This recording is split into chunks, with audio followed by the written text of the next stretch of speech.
Good evening, everyone. Good to see you. How's everybody doing tonight?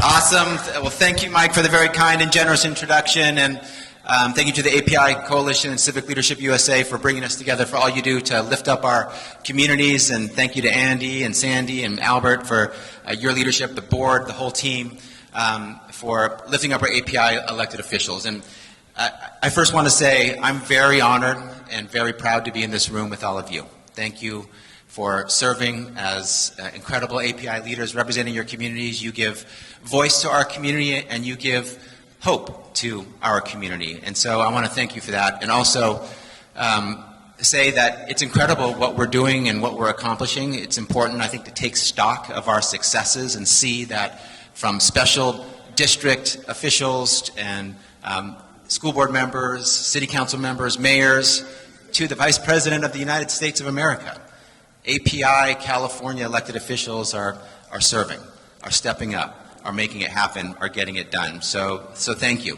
And we're doing it from historic Chinatown to historic Filipino town, and bringing the beauty of our diverse AAPI community to serve. And I also want to say I know it's not easy to serve, especially now. Things have gotten pretty extreme. Some of you have had protests in your chambers, protests at your home, and it seems like we're closer and closer to violence sometimes. So in this moment, in this darker moment, more difficult moment, it's more important than ever that you're serving the way you do, with your values, with your hearts, supporting your communities, with solution-oriented approaches to getting it done. In times like these, we need leaders like you more than ever. So let me say thank you to all of you.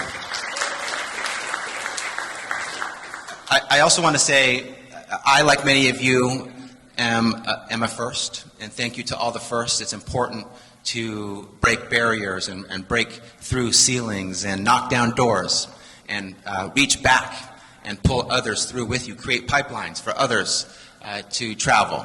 And I was the first Filipino-American state legislator in the history of California, very proudly so. My mom was very, very proud of that. And now very honored to be the first Filipino-American California Attorney General. And it is important that we represent our communities and all of our beautiful diversity, that the 7 million AAPI Californians know that there are no barriers to what we can accomplish, how big we can dream, what we can succeed in doing, that anything is possible. And you don't know that until you see that. So your roles are very important. And when I was a young boy, born in another country, brought here as an infant, looking out into this world, I admired my parents and their commitment to serve, and I wanted to serve too.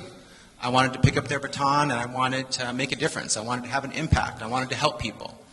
But I looked out in the world, and I didn't see people in those positions that looked like me. I wasn't sure if I was going to be able to serve or if people would allow me to serve. And so right now, all of you together, collectively, in aggregate, we are shaping the future. We are writing the next chapter in what is possible. So for all the young AAPI boys and girls behind us that look out and see you serving, they know that anything is possible. You're giving them hope. You're making their dreams come true. So I want to thank you for that.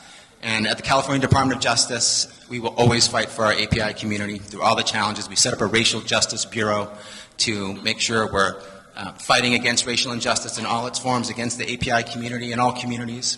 We are leaning in hard against hate crimes and hate violence and hate incidents, making sure that our AAPI community and all communities who've been targeted because of who they are, where they're from, how they look, how they pray, that they know that they're protected. And I've always said to the AAPI community in these difficult moments, I see you, I value you, I am you, and I will fight with you and be by your side and make sure that you're defended and protected with all the power of the California Department of Justice. Thank you. So let me end with this. I have no idea where I am in my 3 minutes. Hopefully I'm doing pretty good. But the last couple years have been very difficult as leaders. You know that. You don't need me to tell you that.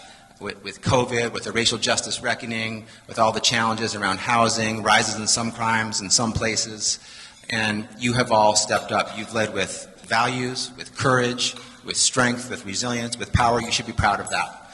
And I'm proud of you and us. And I know that the way to lift up our API community is to lean in together.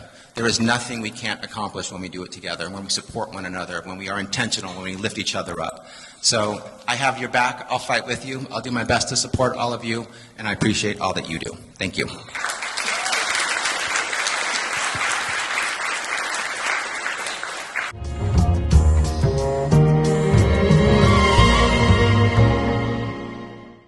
So now I heard a reference to the Vice President of the United States. So let me now introduce our special guest who served as our very own United States Senator for California, and before that, our California Attorney General. Let's welcome the first Black American, the first South Asian American, and the first female elected Vice President of the United States, Kamala Harris. Greetings, everyone. I'm honored to be with you today, and thank you for the leadership that you provide to our state and to our nation. Gathered today, we have elected leaders from every level, from members of Congress to state legislators to mayors and other local officials. And each of you is a national leader on so many critical issues.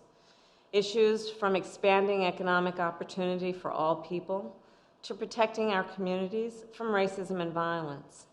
Today we gather because we share a common belief.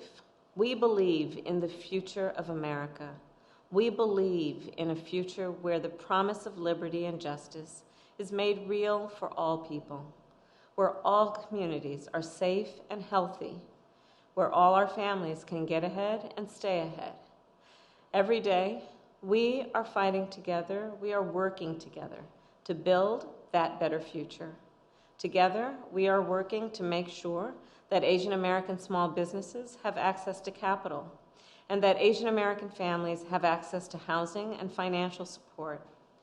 Together, we are fighting hate. Last year, President Joe Biden signed into law the COVID-19 Hate Crimes Act, an important step toward ensuring that every person in our nation is able to learn, work, worship, and live without fear. And with your support during our first year, we appointed and confirmed more AA and NHPI judges than any other administration. All of this is possible. All of this has been possible because of the leadership and the partnership of the people in this room. So thank you all again. Our nation is counting on you to continue to help move us forward. Take care.